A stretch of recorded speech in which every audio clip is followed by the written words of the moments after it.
వివిధ పట్టభద్రులను నేను కలవడం జరిగింది.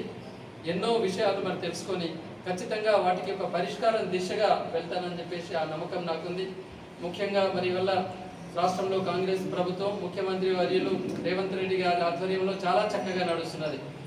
ఎలా అయితే మరి ఆల్ఫోర్స్ విద్యాసంస్థలు తెలంగాణలో మచ్చలేని విద్యాసంస్థగా ఉందో రాజకీయ చరిత్రలో కూడా రేవంత్ రెడ్డి గారు అతి తక్కువ సమయంలో మన రాష్ట్రాన్ని అద్భుతంగా ముందుకు తీసుకెళ్తున్నారు.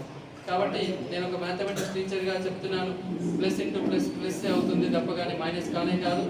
కాంగ్రెస్ ప్రభుత్వం యొక్క ప్లస్, నరేందర్ రెడ్డి గారి యొక్క ప్లస్, రెండు ప్లస్లు కలిస్తే ఖచ్చితంగా ఇంకా అది భారీ మెజార్టీ. మరి సెట్ 1 నామినేషన్ మంచి రోజు, ఆ రోజు మా కుటుంబ సమేతంగా నామినేషన్ సెట్ 1 వేస్తున్నాం. అలాగే చివరి రోజైన 10వ తేదీ రోజు మరి చాలా గొప్ప ర్యాలీ, ఒక 30-35 వేల మంది గ్యాదరింగ్ తోటి మన 3 మంత్రులు, అలాగే ఇన్ఛార్జ్ 4 మంత్రులు, పిసిసి ప్రెసిడెంట్ గారు అందరూ కూడా వస్తామని మాట ఇచ్చినారు. 10వ తేదీ రోజు మరి భారీ ర్యాలీతో ఒక మెగా నామినేషన్ 10వ తేదీ రోజు ఉంటుంది. కాబట్టి పాత్రికేయ మిత్రులు అందరూ కూడా 7వ తేదీ సెట్ 1 కొరకు, అలాగే 10వ తేదీ భారీ ర్యాలీతో ఒక మెగా నామినేషన్ మన ఆ రోజు చేస్తున్నాం. ఈ 2 రోజుల్లో మీరు అందరూ కూడా మరి వచ్చి మమ్మల్ని ఆశీర్వదించవలసిందిగా కోరుతున్నాను. స్థాయిలో శుభాకాంక్షలు తెలియజేస్తూ తప్పకుండా మరి మా ఏఐసిసి ఇచ్చిన పిలుపు మేరకు మాకు వచ్చినటువంటి బాధ్యత ప్రకారం తప్పకుండా వారి ఎక్కడెక్కడైతే గ్రాడ్యుయేట్ సంబంధించినటువంటి సభ్యులు ఉన్నారో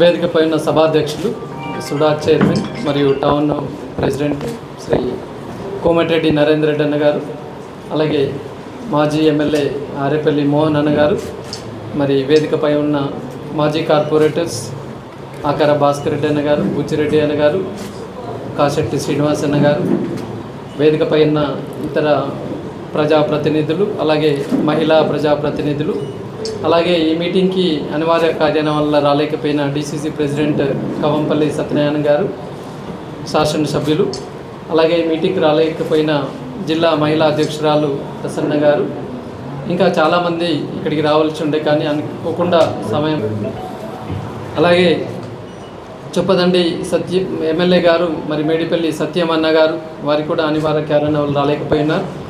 మరి ఏది ఏమైనా ఇక్కడ ఈరోజు మీ అందరితో ఈ రకంగా మరి కాంగ్రెస్ పార్టీ నా అభ్యర్థులను ఖరారు చేసిన తర్వాత ముందుగా మిమ్మల్ని కలుసుకోవడం, మరి ఇక్కడ కరీంనగర్ కాంగ్రెస్ పెద్దలు నన్ను ఇంట్రడ్యూస్ చేయడం అనేది నేను చాలా ఆనందంగా ఫీల్ అవుతూ, ముందుగా ఏఐసిసి అధ్యక్షులు గౌరవనీయులు మల్లికార్జున ఖర్గే గారికి, ఏఐసిసి జనరల్ సెక్రటరీ శ్రీ కేసి వేణుగోపాల్ గారికి, అలాగే రాష్ట్ర వ్యవహారాల incharge madam Deepdas Munshi madam గారికి, గౌరవ ముఖ్యమంత్రి వర్యులు శ్రీ రేవంత్ రెడ్డి గారికి, గౌరవ పిసిసి ప్రెసిడెంట్ మహేష్ కుమార్ గౌడ్ గారికి, మరి పెద్దలు మంత్రివర్యులు దామోదర రాజనరసింహ గారికి, దుద్దిల్ల శ్రీధర్ బాబు గారికి, పొన్నం ప్రభాకర్ గౌడ్ గారికి, మరియు ఇన్ఛార్జ్ మంత్రులైన ఉత్తమ్ కుమార్ రెడ్డి గారికి, కొండా సురేఖ గారికి, సీతక్క గారికి, అలాగే జూపల్లి కృష్ణారావు గారికి, ఇతర ఎమ్మెల్యేలు,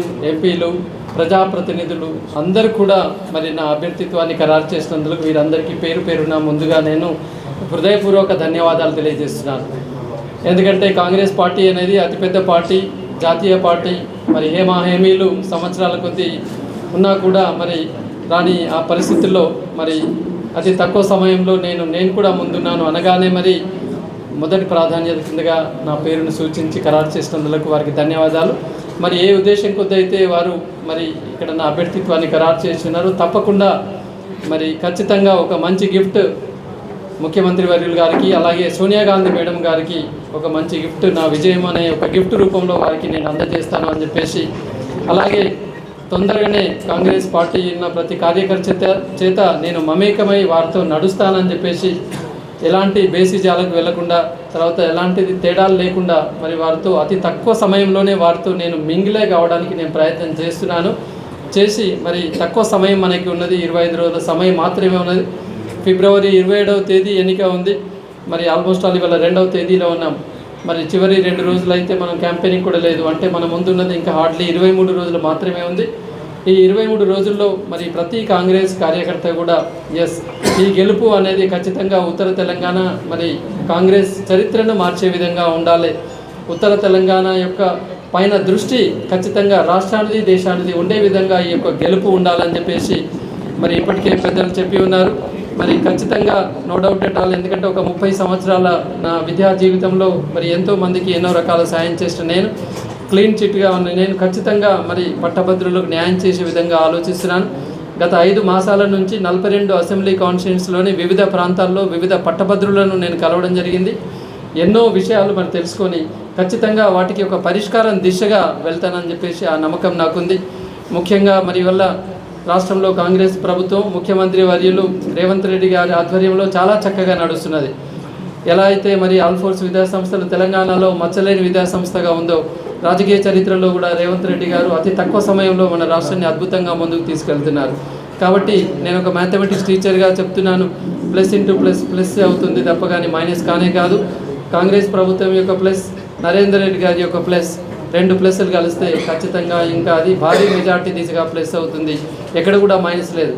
అతి తక్కువ సమయంలో 50కి పైచిలుగా మరి ప్రభుత్వ ఉద్యోగాలు, అంతేకాకుండా పూర్తి ట్రాన్స్పరెన్సీగా మరి ఎప్పుడో మాట ఇచ్చిన దానికి కట్టుబడి ఉండి ప్రమోషన్ల విషయంలో కావచ్చు, ట్రాన్స్ఫర్ల విషయంలో కావచ్చు, తర్వాత మొన్న మధ్యనే 317 జీవో గురించిలో ఉన్న స్పౌస్ కేసెస్ క్లియరెన్స్ కావచ్చు, మరి అట్లాగే మోడల్ స్కూల్స్ ట్రాన్స్ఫర్స్ విషయంలో 11 సంవత్సరాల నుంచి వాళ్ళు నిరీక్షణ చేస్తున్నారు మాకు ట్రాన్స్ఫర్లు కావాలని. గత ప్రభుత్వాలు ఎప్పుడు కూడా వారి గురించి ఆలోచించలేదు. మరి ఇక్కడ ముఖ్యమంత్రి గారు వెంటనే ఖచ్చితంగా వీళ్ళు ట్రాన్స్ఫర్ చేయాలని చెప్పేసి వాళ్ళ ట్రాన్స్ఫర్ చేస్తూ, అలాగే ఇంత పెద్ద కరీంనగర్ జిల్లా, మనకు స్మార్ట్ సిటీ ఉంది, తర్వాత అన్నీ ఉన్నాయి. కరీంనగర్లో బాగా ఉంది, డెవలప్ అయింది అనుకుంటున్నాం. కానీ కరీంనగర్లో ఒక గవర్నమెంట్ ఇంజనీరింగ్ కళాశాల లేకపోయి ఉండే, కరీంనగర్లో ఒక గవర్నమెంట్ లా కాలేజ్ కూడా ఇన్ని సంవత్సరాల తరబడి లేకుండా ఉండే. మన ముఖ్యమంత్రి వర్యులు ముందు చూపుతోటి మన శాతాని యూనివర్సిటీ కింద వచ్చే అకాడమిక్ ఇయర్ నుంచే మనకు ఒక ఇంజనీరింగ్ కళాశాలని, తర్వాత బిఎడ్ కళాశాలను కూడా శాంక్షన్ చేశారంటే వారి యొక్క ముందు చూపు ఏ విధంగా ఉంది, మరి ఉత్తర తెలంగాణ పట్ల కావచ్చు, కరీంనగర్ పట్ల కావచ్చు, వారి యొక్క దృక్పథం ఏ విధంగా ఉంది అని మనం ఆలోచించవచ్చు.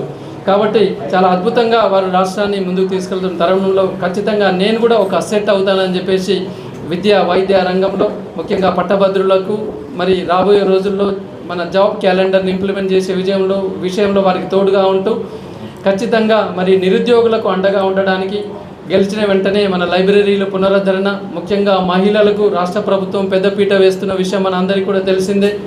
ఇవాళ లైబ్రరీలో ఖచ్చితంగా రాబోయే రోజుల్లో బాయ్స్కి చదువుకోవడానికి ఫెసిలిటీ ఎలా అయితే ఉందో ఖచ్చితంగా మహిళలకు కూడా సెపరేట్ సౌకర్యాలు కల్పిస్తూ వారికి ఏర్పాటు చేయాలని, అంతేకాకుండా లైబ్రేరియన్ల విషయంలో కూడా ప్రతి లైబ్రరీలో ఒక జెంట్ లైబ్రరీని, ఒక ఫిమేల్ లైబ్రరీని కూడా ఏర్పాటు చేస్తూ మహిళలకు అన్ని చోట్ల చదువుకునే వారికి, కోచింగ్ సెంటర్లో తీసుకునే వారికి ప్రత్యేక శ్రద్ధ నేను చూపిస్తానని చెప్పేసి రాబోయే 2 సంవత్సరాల్లో ఖచ్చితంగా ప్రభుత్వం ఇంకో 2 లక్షల ఉద్యోగాలు ఇవ్వడానికి ప్రణాళిక వేసి ఉన్నది. ఖచ్చితంగా దాని ఇంప్లిమెంటేషన్లో నేను మరి ముఖ్యమంత్రి వర్యులు గారికి సహకారం అందిస్తూ, అంతేకాకుండా ఇవాళ హయ్యర్ ఎడ్యుకేషన్లో కావచ్చు, మిగతా దానిలో కావచ్చు, ఎన్నో ఇంకా వేకెన్సీస్ ఉన్న ఆ పరిస్థితుల్లో కూడా